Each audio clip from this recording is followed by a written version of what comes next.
Oh, man. Okay, hold on a second. Technical difficulties. Okay, I'm just going to record that way. Just run it, It's yeah. fine. Does it help if I do this? No? Okay. It actually is angled up. So okay, fair enough. So go ahead. Let's talk about the Enterprise. Yep. Developing the look for that. How quickly did that approach come to you, or did you have a lot of different designs before you? Well, a lot of the design stuff starts with production design and art department, where they will start, to sort of put things together, and again, they do a ton of research, a ton of study to go back and see what the legacy of the ship has always been. And so by the time it gets to us, we have a pretty good idea of what it's going to be. And then as we get into it, we have our modelers talk directly with the art department to make sure that, just so we understand this is this and how does this work and how does this relate to this? Because, fortunately for me, one of the guys that was sort of instrumental in working on the model in my team is a huge Star Trek fan, and knows probably about as much as anybody I have. And so having his knowledge has been invaluable because he's able to go and talk to them and say, okay, this particular thing, why does this look the way that it does? Where is this from? And they had a lot of interaction directly with the art department, but having him was really, really helpful.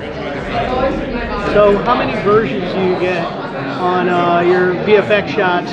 Like, are you up to version 25, 105? No, I had 146 was the highest this season. 146, that is impressive. Yeah.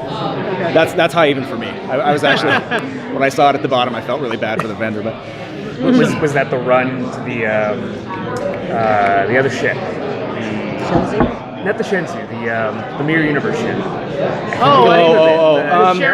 The Charon. No, it wasn't that. I don't. You know what's funny is that I don't think it was like you'd think it was one of those big scopy shots. Right. And I think it might have been like a monitor comp, but I don't remember why. Wow. I think we just had to. We kept changing out graphics or whatever. But yeah, I think we had 146 versions. How many shots per ticket do you normally get per episode? It varies. It varies a lot. I can say for the season it was something like 5,000, 4,800. So basically a feature film. Yeah. Have you ever had that is kind of the ambition here, though, right? Is kind of to bring a feature film texture to the production, right? Yeah, I mean, it's definitely about having high-end visual effects, and ultimately, the good thing about Aaron Gretchen and Alex and Akiva and everybody is that it's about what the story is. So if the story is 10 visual effects shots in an episode, then that's what it's going to be. But if it's 500, that's what it's going to be. It's we don't drive the story, but we help it out. And so I think looking at it from that paradigm is nice because number one, you're not locked into a certain way of thinking, and then number two, we get a breather every once in a while. So, has there ever been a time where you've had to say no because of time constraints or budget constraints? It's something that the writers have wanted. No, I think it's like anything. It's a conversation. You know what I mean? It's never a no. It's just talking with everybody to see what they want and how much time that we have, and then going from there. Is there one particular model or shot that you've done that you're particularly proud of? I'm proud of a lot on the show. I think there's a lot of stuff that I think looks good. I love episode 1 with her flying to the artifact, just that whole sequence. There's some really fun shots in there. I love Vulcan in episode 6. We were really, really proud of that. There's a lot of little cool details that we put into that short sequence, which was really, really a blast to do. Episode 10, Jonathan Frakes, he had some great stuff. And then 15, the Enterprise. We get to do the Enterprise, so it's that moment where I was just like, okay, I'm done. I can retire now. So. Well, what's something you didn't initially know how to pull off, but it turned out great?